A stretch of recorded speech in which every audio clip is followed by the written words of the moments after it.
Super. De l'Assemblée qui a eu, de la réunion du bureau politique qui a eu lieu hier. Super. Pour justement l'annoncer officiellement. D'accord, donc c'est super et amis internautes, vous nous suivez depuis sur Feeling Dakar TV.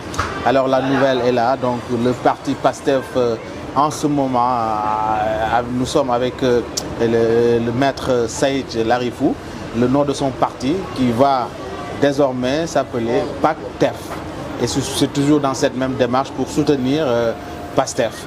Donc c'est une très bonne nouvelle. Et voilà. Il y a aussi d'autres partis, comme vous l'avez dit, voilà. qui sont en train aussi de donner le nom de leur parti.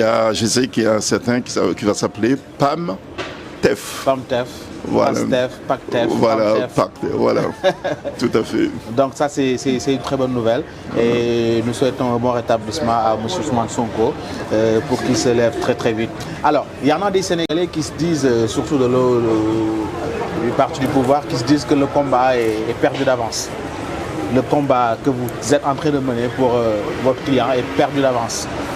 Non, écoutez, moi je ne vais pas répondre à cette forme de provocation. Moi je suis avocat, je travaille sur la base des textes, des lois et sur la base des conventions internationales.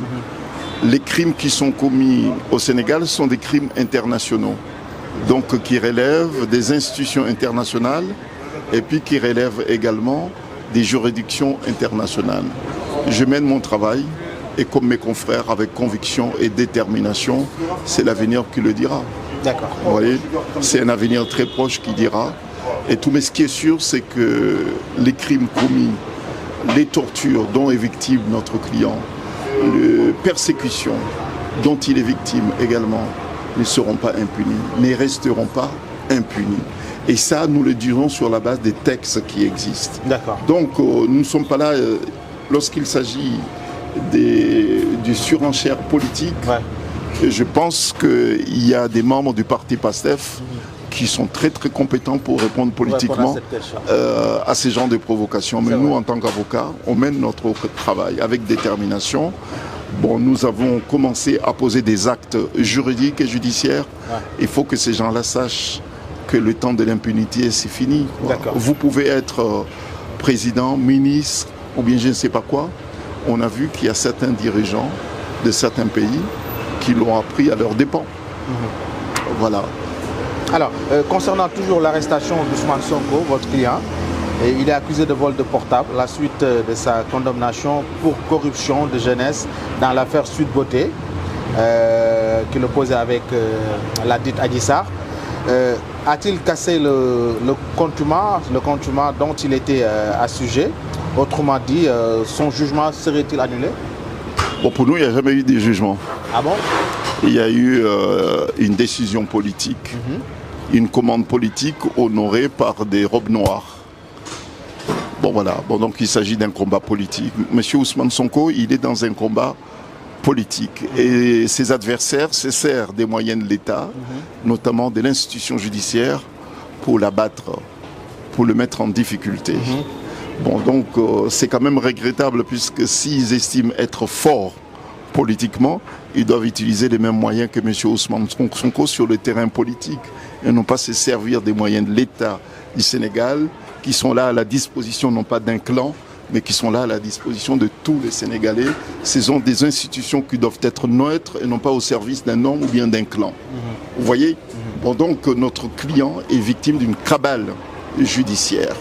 Bon, ceux qui le font, ils le font non contre M. Ousmane Sonko, puisqu'aujourd'hui, partout dans le monde, on parle du Sénégal en des termes extrêmement négatifs, et ce qui n'était pas le cas pour ce pays. Partout où on va, que ce soit à Genève, on va partir bientôt dans les institutions européennes, puisqu'on sait que le Sénégal est un partenaire, l'Union européenne est un partenaire clé pour le Sénégal. Nous irons les rencontrer pour dire que non, le Sénégal d'hier n'est plus le Sénégal d'aujourd'hui.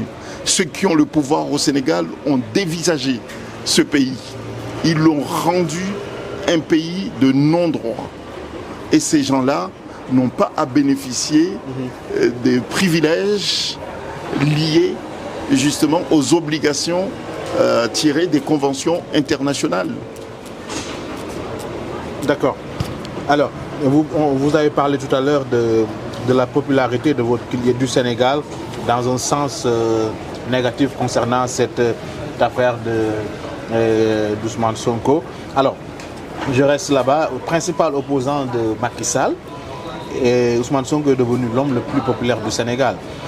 Alors, dissoudre son parti, le PASTEF, on en a parlé tout à l'heure, et l'empêcher d'être candidat, relève-t-il de la démocratie? Non, mais c'est un déni de démocratie. Vous voyez, la démocratie, ce n'est pas dans les textes. Hein. La démocratie, c'est dans les actes, les pratiques.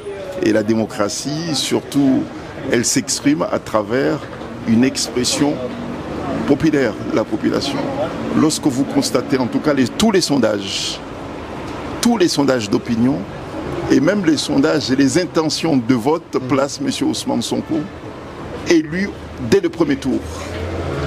Lorsqu'à quelques mois des élections présidentielles, vous collectionnez une série de poursuites judiciaires contre le principal opposant pour l'empêcher de ne pas être candidat, c'est ce qu'on appelle un déni de démocratie. Et ça, il n'y a que le peuple sénégalais qui peut y répondre. D'accord. Donc c'est... OK. À vue des multiples récriminations dressées contre votre client Ousmane Sonko, la CPI a-t-elle dans son registre l'affaire Sonko-Macky Sall? Bon, en tout cas, il y a mon confrère Branco qui, à juste titre, a fait un travail remarquable. Il a fait une communication tout à son honneur à la CPI. Et c'est ce qu'on appelle un signalement. Il revient maintenant à la CPI d'examiner toutes les pièces et tous les faits évoqués par mon confrère, avec des pièces à l'appui, pour examiner, voir si ces faits relèvent de la compétence de la CPI. Et puis bon, il y a des enquêtes qui sont ouvertes. Il y a des étapes préalables qui sont prévues.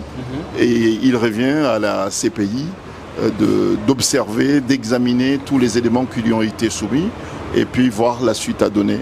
Mais ce qui est sûr, c'est que dès lors qu'il y a des crimes internationaux, dès lors qu'il y a des tortures, dès lors qu'il y a des persécutions, ça relève effectivement de la compétence universelle de certaines juridictions, de certains pays, et puis ça relève aussi de la compétence de la CPI lorsque surtout il y a des assassinats de masse.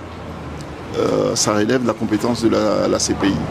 Là, on ne parle pas, puisqu'il y a certains qui sont en train de dire « ouais, ça ne peut pas relever de la CPI puisqu'il n'y a pas de génocide ». Puisque pour eux, il n'y a que la génocide qui relève la compétence de la CPI. Ils se trompent complètement. Ah ouais? La notion de crime contre l'humanité, c'est une notion qui a été revue de façon extensive. Vous voyez, lorsque vous portez atteinte à la démocratie, ça peut relever aussi de la CPI. Lorsque vous ciblez des personnes, lorsque vous ciblez des citoyens en fonction de leur appartenance politique ou bien de leur appartenance religieuse, sociale, ça relève effectivement de la compétence de la CPI. Bon, il n'y a pas que la CPI au fait, puisqu'il y a des pays également qui ont eu une compétence universelle pour examiner des faits qui sont constitutifs de torture et de persécution. Et c'est pour cette raison que les juridictions françaises ont été saisies également. Et c'est pour cette raison que des juridictions de certains pays seront très prochainement saisies également des plaintes et des signalements contre les autorités sénégalaises. D'accord. Alors, vous connaissez, vous êtes au courant sur l'affaire de l'exil de Maître Ngagne Demba Touré? Oui. Alors, qu'est-ce que vous pouvez nous dire par rapport à cet acte qu'il a fait de s'exiler du Sénégal? Bon, écoutez, lorsque vous êtes menacé, lorsque vous êtes persécuté, c'est légitime, en tout cas c'est prévu